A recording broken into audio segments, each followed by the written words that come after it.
So okay, now we are taking this numerical for our practice. So first of all, what is given to us? वाष्पित्र का तापमान, वाष्पित्र मतलब evaporator का तापमान। तो ये आपके पास क्या है, आप इसे क्या बोल सकते हो, ये T1 की वैल्यू, ठीक है ना। हम इसको ऐसे करते हैं, T1 is equal to what, -20 degree. ये सेल्सियस में है, इसको केल्विन में कन्वर्ट करेंगे तो +273 जोड़ देंगे तो ये हमारे पास क्या आ जाएगा, इसको जोड़ देंगे तो हमारे पास 253 डिग्री केल्विन। ठीक, उसके बाद हम देखेंगे, पहले तो हम डायग्राम बना लेते हैं, ठीक है।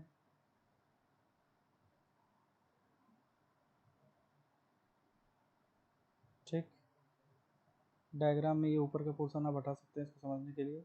आप बस ये समझ सकते हैं कि ये आपका क्या है, हायर प्रेशर लाइन है, ये लोअर प्रेशर लाइन है। ठीक, ये आपकी ये लाइन है, ये लाइन है। ठीक, सो आपने क्या किया, ये आपकी कंप्रेसर की लाइन है, ठीक है।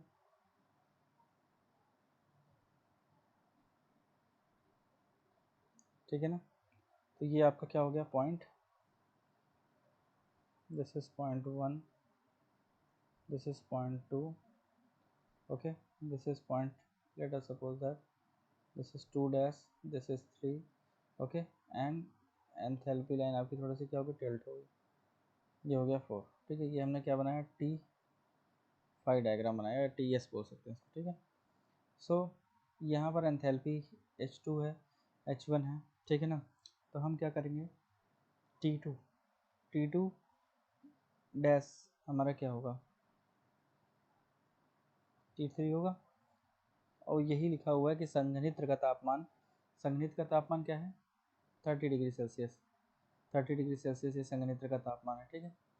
तो हम यहाँ क्या करेंगे, T3 is equal to T2 dash is equal to कितना दिया है, 30 degree plus 273 is equal to कितना हो जाएगा हमारा, 303 डिग्री केल्विन।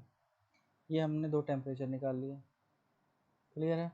नेक्स्ट अब हमें क्या करना है, अब हमें पता है कि जो हमारा φ1 है और φ2 है, एक्चुअली एसेंट्रोपिक प्रोसेस है, ये जो प्रोसेस है हमारी, ये एसेंट्रोपिक प्रोसेस है। तो φ1 इज इक्वल टू φ2, ठीक, एसेंट्रोपिक प्रोसेस है। और आइडियल गैस की कंडीशन के लिए हम क्या है, φ1 इज इक्वल टू φ2 है, तो φ2 और φ2 डैश में हम रिलेशन निकालेंगे, ठीक है ना। ये क्या है, ये आपका क्या है, कांस्टेंट प्रेशर हीट रिजेक्शन है, ठीक है, कांस्टेंट प्रेशर हीट रिजेक्शन है। तो हम यहाँ फॉर्मूला क्या लगा सकते हैं, φ2 डैश इज इक्वल टू φ2, ठीक है, plus Cp del T, log of इसको आप डेल T2/T1, ठीक है। आपको T1 की वैल्यू पता है, T2 की वैल्यू नहीं पता है, आपको φ2 और φ2 डैश की वैल्यू, φ2 डैश की वैल्यू आपको कहाँ से पता है, 30 डिग्री सेल्सियस पे, ठीक है ना। 30 डिग्री सेल्सियस पे आपका वाष्प का एंट्रोपी दी हुई है 1.514, ठीक है ना। तो आप इसकी वैल्यू रखोगे आप, ठीक है, ये वैल्यू होगी, ठीक है ना। तो φ2 की 1.5481 इज इक्वल टू, φ2 की वैल्यू क्या है हमारी, φ2 की वैल्यू है 15481, ठीक है। ये 5696 तो हमें ये निकल गया, ठीक है ना, मतलब ये φ2 डैश के करस्पॉन्डिंग, ठीक है ना, φ2 डैश के करस्पॉन्डिंग हमारा निकल गया, ठीक है, एंट्रोपी। एक्चुअली यहाँ पर क्या होगा कि φ1 इज इक्वल टू होगा, φ1 ये φ2 लिख सकते हैं। तो हमने यहाँ पर ये जो लिखा है एक्चुअली,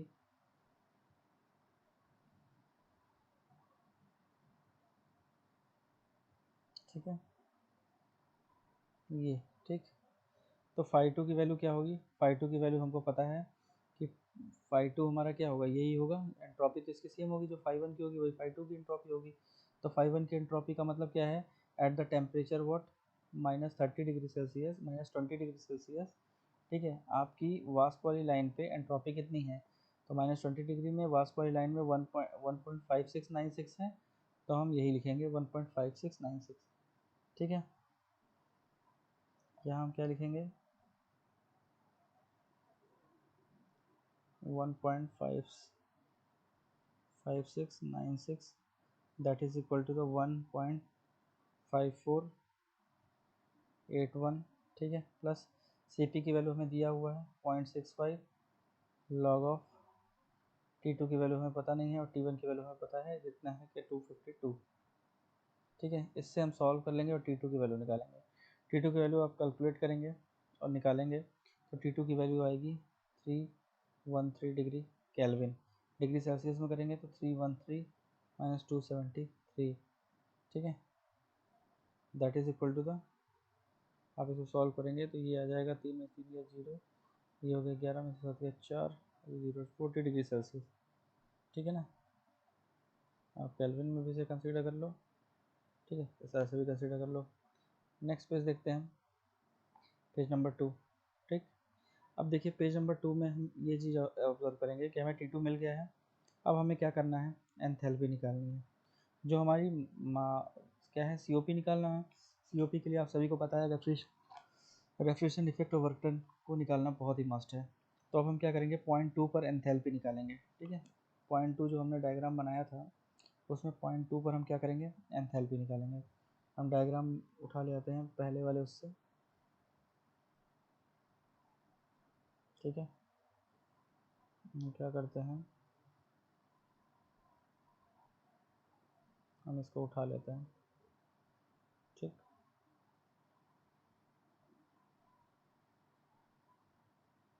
ठीक है, यहाँ पर इसको हम क्या करेंगे, यहाँ पर इसकी हेल्प से हम इसको सॉल्व करेंगे। ठीक है, तो हमें क्या निकालना है, एंथैल्पी एट 0.2। अगर हम रिलेशन फॉर्मूला लिखें, ठीक है,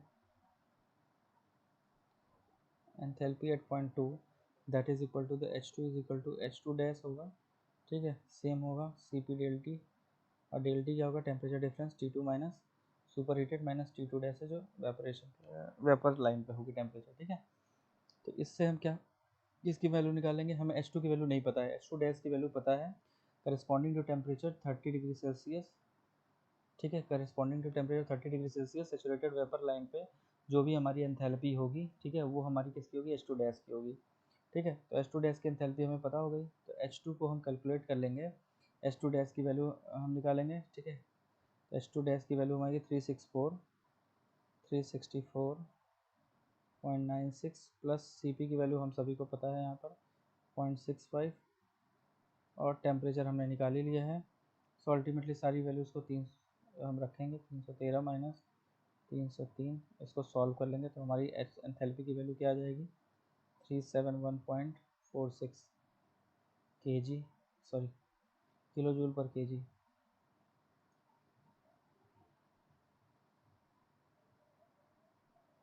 किलो जूल पर kg। ठीक है, तो ये हमारी किसकी वैल्यू आ गई, H2 की वैल्यू आ गई। क्लियर है, ठीक है ना, तो ये हम इसको अंडरलाइन कर देते हैं। ठीक है,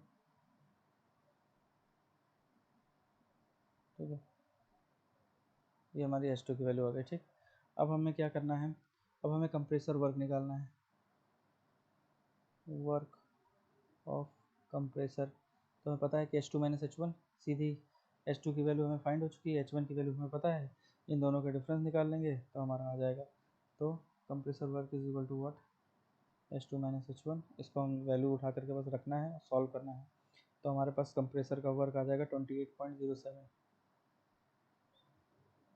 किलो जूल पर kg। ठीक है ना, अब क्या है, संघनित्र में अवशोषित ऊष्मा, कितनी ऊष्मा अवशोषित करेगा, तो प्रशीतक वाष्प को अतिप्त अवस्था से संतृप्त अवस्था तक लाने में अवशोषित ऊष्मा, मतलब सुपर हीटेड सिचुएशन से हमारे सेचुरेटेड स्टेट में लाने पर, फिर वाष्प के द्रव प्रशीतक में बदलने में अवशोषित गुप्त ऊष्मा। ठीक है, तो हम यही करेंगे, H2 माइनस H2 डैश, मतलब यहाँ पर जो हीट होगी, ठीक है, कि total rejected amount of heat that will be equal to the H2 minus H2 dash. ठीक, ये एक हो गया, प्लस H3, ये भी तो पार्ट है ना, यहाँ यही हीट लिबरेट हो रहा, H3 ये होगा, ठीक है। तो इस तरह से हम इसको सॉल्व करेंगे। तो H एंथैल्पी के टर्म्स में है, तो इसको हम या डायरेक्ट एंथैल्पी के टर्म्स में निकालें या इसको टेम्परेचर के टर्म ले। तो एंथैल्पी ये क्या हो जाएगा, Cp डेल टी प्लस यहाँ पर भी Cp डेल टी हो जाएगा, temperature of H T2 T2 और T3। इसको हम सॉल्व करके इसकी वैल्यू निकाल लेंगे, ठीक है। तो हमारा संघनित्र में अवशोषित ऊष्मा की वैल्यू हो जाएगी 142.35 किलो जूल पर केजी, ठीक।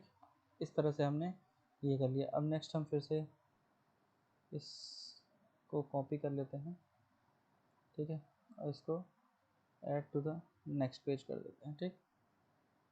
अब यहाँ पर आने के बाद फिर हम स्टार्ट करते हैं न्यूमेरिकल्स को, ठीक है। न्यूमेरिकल को सॉल्व करने के लिए अब हम क्या करेंगे कि हमें H3 = H4 पता है, सभी को पता है कि एक्सपेंशन प्रोसेस में H3 = H4 डेरिवेशन सारे कराए गए थे, ठीक है। H3 = H4, तो H3 की वैल्यू हमने क्या करा है, निकाल लिए हैं, ठीक है।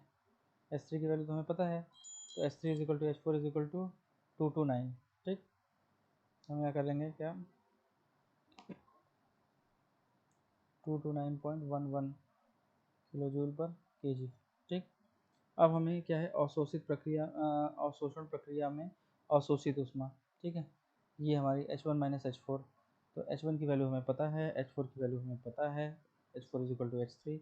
इसको सॉल्व करके Q क्या निकालेंगे, 421 = H1 - H4, ठीक है। H1 की वैल्यू, H1 का मतलब क्या हुआ, H1 का मतलब हुआ कि at the temperature of -20°C में सेचुरेटेड वेपर लाइन पे जो पोजीशन होगी। तो आप न्यूमेरिकल्स अपने उठा के देखिए, इसमें साफ लिखा हुआ है at the 20° temperature, -20° temperature wasp line पे आपकी एंथैल्पी कितनी है, 343.39, ठीक है, 343.39। तो यहाँ लिख लीजिए 343.39 माइनस H4 की वैल्यू आपने निकाली है, पता ही है 229.11, ठीक है।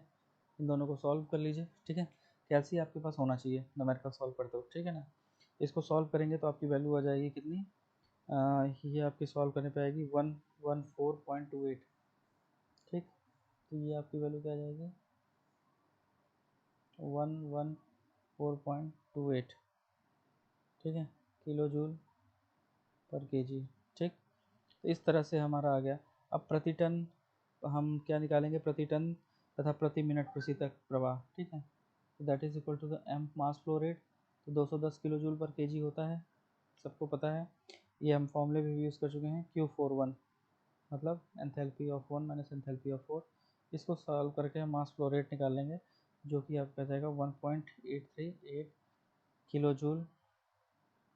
किलो जूल पर मिनट पर टन, ठीक है। इस तरह से हमारा ये जो प्रशीतक, ये क्वेश्चन पूछा था कि इसके अतिरिक्त प्रति मिनट प्रति टन प्रशीतक प्रवाह की मात्रा, ठीक है ना, इसको ज्ञात कीजिए। तो ये हमने निकाल लिया, ठीक है। नेक्स्ट हमारे पास क्या है, संपीड़न कार्य। तो किलोवाट में पूछा हुआ है, तो हमको पता है कि work done by the compressor हमने एंथैल्पी के टर्म्स में किलो जूल पर केजी के टर्म्स में निकाल लिया था।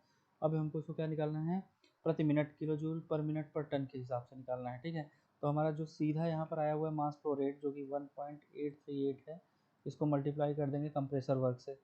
कंप्रेसर वर्क आपने यहाँ निकाल रखा है, ठीक है, कंप्रेसर वर्क ये, ठीक, कंप्रेसर वर्क ये है।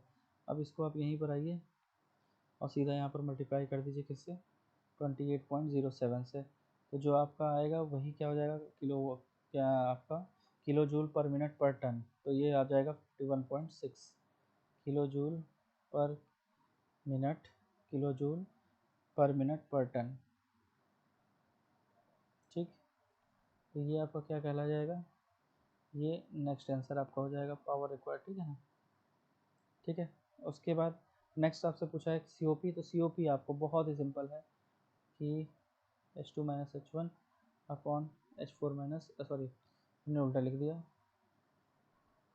ये तो वर्क डन हो गया था ना। तो हम यहाँ पर क्या लिख सकते हैं, H1 - H4 divided by H2 - H1। सारी वैल्यू उठा करके चुपचाप आपको रख देनी है और सीधा आपको आंसर मिल जाएगा, ठीक है, सीधा आंसर मिल जाएगा, that is equal to the 4.07, ये आपका आंसर। तो इस तरह से आपका जो न्यूमेरिकल है वो सॉल्व हो गया। तो आपको पहले, सबसे पहले ज़रूरत है समझने की कि आपका न्यूमेरिकल क्या पूछ रहा है और आपके पास क्या है, कैसे आप उसको टैली करोगे और कैसे वहाँ तक पहुँचोगे। So this is how the first numerical we are solve. And अगर आपको इसमें कोई डाउट है so please you may contact me for any queries and doubt. Thank you so much.